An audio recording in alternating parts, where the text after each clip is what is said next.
Top things to consider when buying a 34-inch gaming monitor. Terrific, guys, for tuning in. As you can see, we're going to today look at an Acer Nitro monitor that gives you some really nice extra space, as you can see here, because it's essentially a 21:9 aspect ratio as compared to the normal 16:9. So you have extra space at the sides, which is great for productivity. And here in this case, because this monitor has an IPS panel, as you can see here, and not only an IPS panel, but fast IPS panel of 144 Hertz. This is also should be excellent for people who love gaming, especially shooters. I think are excellent for ultra-wide monitors. And also important to consider, there are different monitor resolutions. And the normal resolutions, as you can see on the side card, normally you have full HD, then you have the QHD, also sometimes referred to as WQHD, and then you have the 4K/5K resolutions. This one is an UltraWide QHD, so it sits in the middle, which I think is actually pretty good because it makes the monitor sharp. It fits exactly to the size. If the resolution would be lower, it would be not so good. And if it would be higher, the monitor would be much more expensive, and also you would have to have a really good computer with one of these expensive graphics cards. So that makes this a good bestseller candidate. And looking at the back real quick, you see it has the HDMI and DisplayPort inputs, where I always recommend please use DisplayPort if you can, because DisplayPort normally can carry more data. Guys, let's just get rolling and unbox this monitor. Terrific, very exciting to have this Acer Nitro XV0 series monitor on my desk. Guys, if you find this content useful, you can subscribe right now. A lot of people have already subscribed, but obviously you don't have to. But the monitor, you just slide this out like this. That's what I would recommend you if you're alone. If not, maybe someone who can help you. Let's quickly check the included parts. You have 2 power cords, in my case UK and Germany, DisplayPort, HDMI, and a USB uplink. Take the monitor arm as well as the base plate, and then attaching is slightly different than with the LGs. You also put that in place, but it doesn't clip in place. But instead, I recommend you take these 4 included screws and then in a crisscross pattern fixate the monitor arm, from which we can immediately continue with the base plate. And you see the monitor actually has a bunch of inputs. That's actually also a plus point, lots of inputs. Just attach the base plate, make sure it's snug fit. That's when you take the monitor out of the packaging, adjust to your height, and as you can see, it already looks really nice, that monitor. Let's get rolling with the review. Terrific, and we jumped to the test part of the Acer 34-inch gaming monitor, and I noticed both positive as well as negative things about this gaming monitor.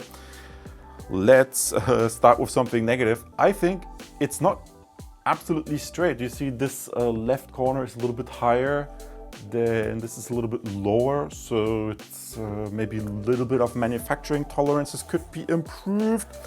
Then positively, obviously, as you can see, a relatively affordable price as compared to some of the other competitors, in my opinion. Then high refresh rate of 144 Hertz and a mid resolution of UltraWide QHD, which it's not full HD, it's not 4K, it's in the middle. And I think this is attractive for a lot of users because you don't have to have the most hardcore expensive gaming system. But quickly also touching up on some negative things that I noticed. The brightness level. I mean, right now you can see it's in the afternoon. I can play on this thing. The brightness is enough. However, comparing, if I show this to you down here, with other monitors that I tested. For example, I tested an LG recently that had 400 candela. And I would recommend as my own personal preference, 350 candela minimum. But this unfortunately only has 250 candela. Other than that, these type of monitors, these type of ultra monitors, for whom would I recommend these monitors? Really, guys, if you like shooters, for example, I think ultra-wide monitors are excellent for shooters such as this.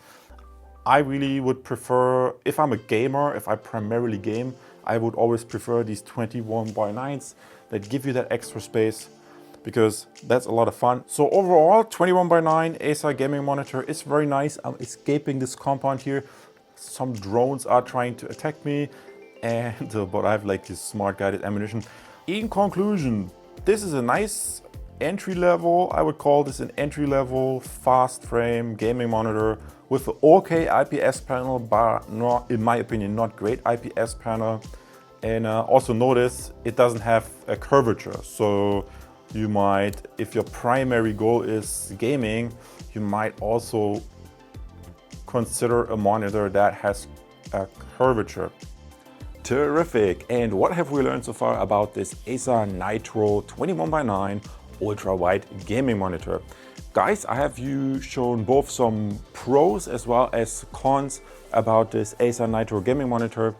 Obviously, a positive thing is it has a bunch of different inputs that you can utilize, that's useful. Also, it has this carrying handle, and obviously it's height adjustable, so that's also very nice. However, one thing I want to point out to you is again the light intensity that this monitor delivers down here.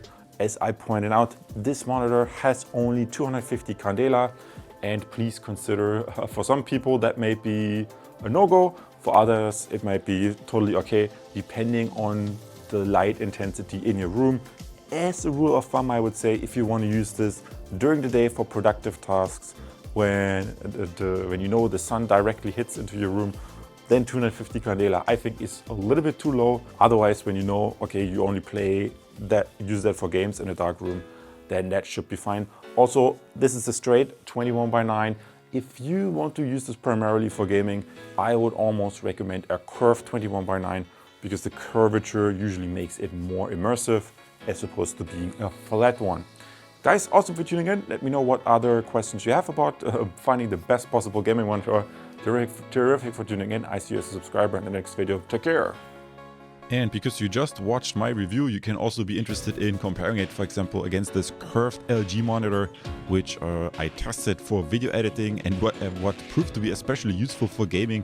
You see how much more space it provides to you, this massive 21x9 inch curved monitor versus the classical 16x9 24-inch in full HD. So guys, this was a mouthful. I see you as a subscriber, and in the next video, all the best to you. Take care.